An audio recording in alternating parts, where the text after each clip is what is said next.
Sejam bem-vindos ao canal Estudos da Doutrina Espírita.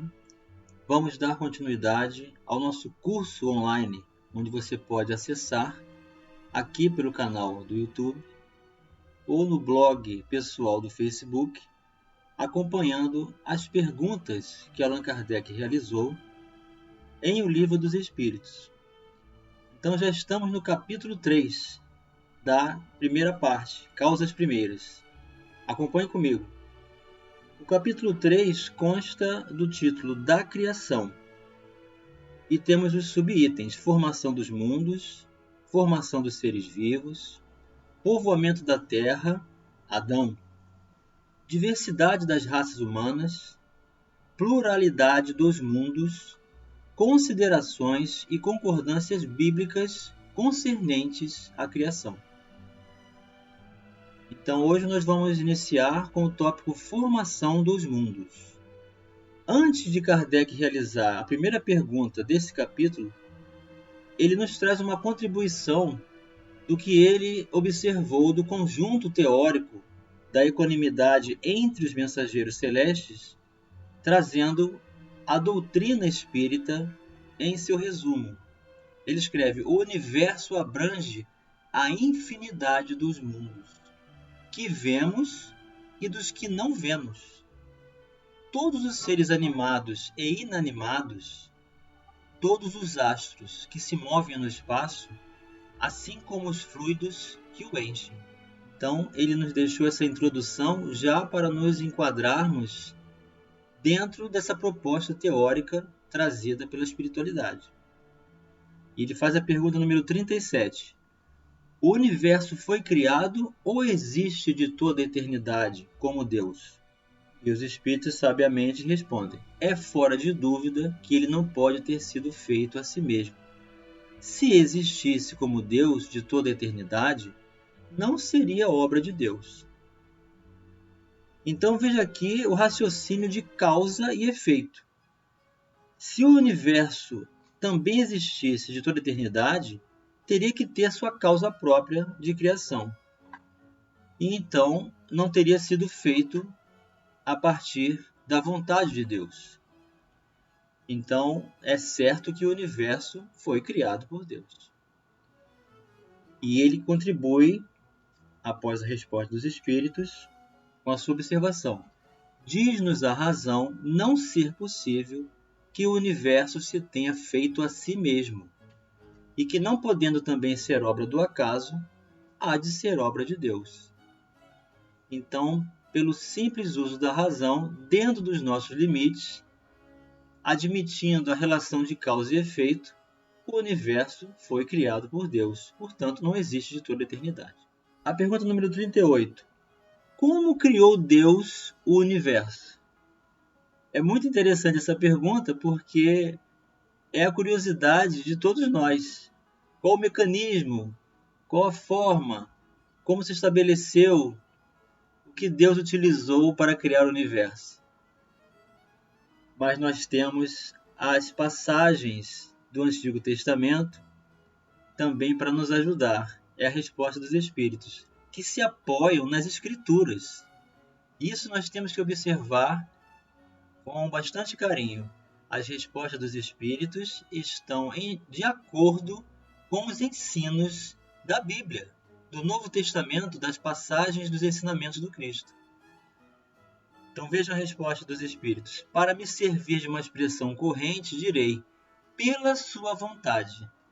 Nada caracteriza melhor essa vontade onipotente do que estas belas palavras da Gênese, que é o primeiro livro do Antigo Testamento. Deus disse: faça-se a luz, e a luz foi feita. Então veja que da propriedade natural do poder de Deus, do seu amor, da sua vontade, através do som, ele pronunciou: faça-se. E o recurso foi estabelecido da criação a partir desse comando. A luz foi feita. Questão 39. Poderemos conhecer o modo de formação dos mundos?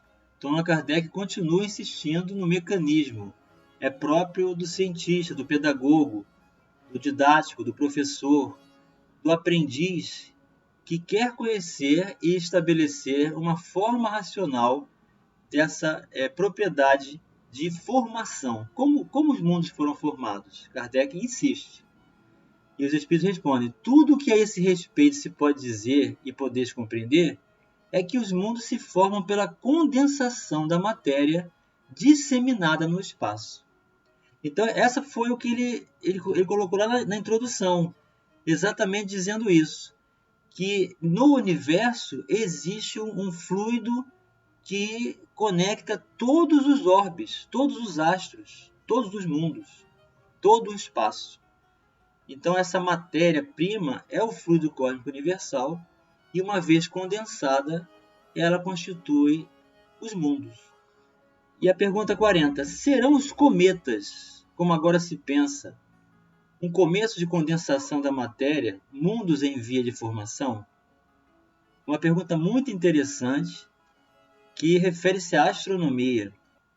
O movimento desses corpos pequenos que se deslocam em movimento no espaço seriam parcelas das formações dessa dinâmica da formação dos mundos?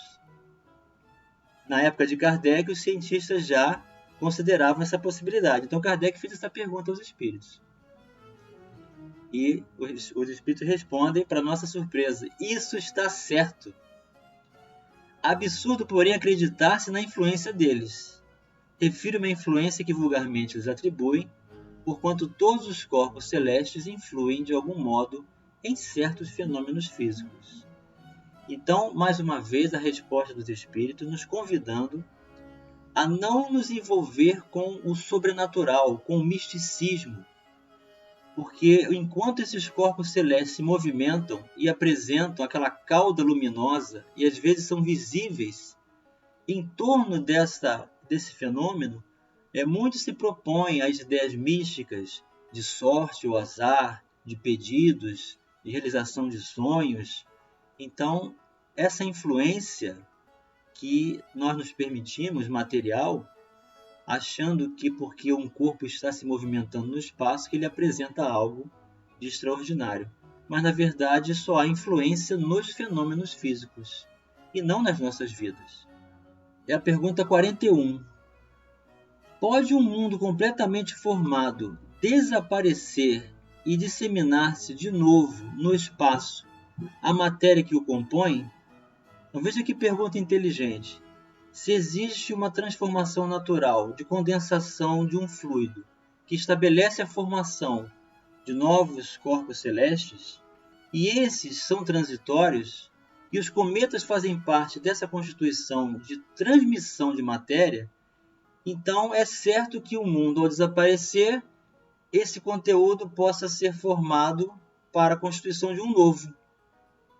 E exatamente o que os espíritos respondem: sim, Deus renova os mundos, como renova os seres vivos.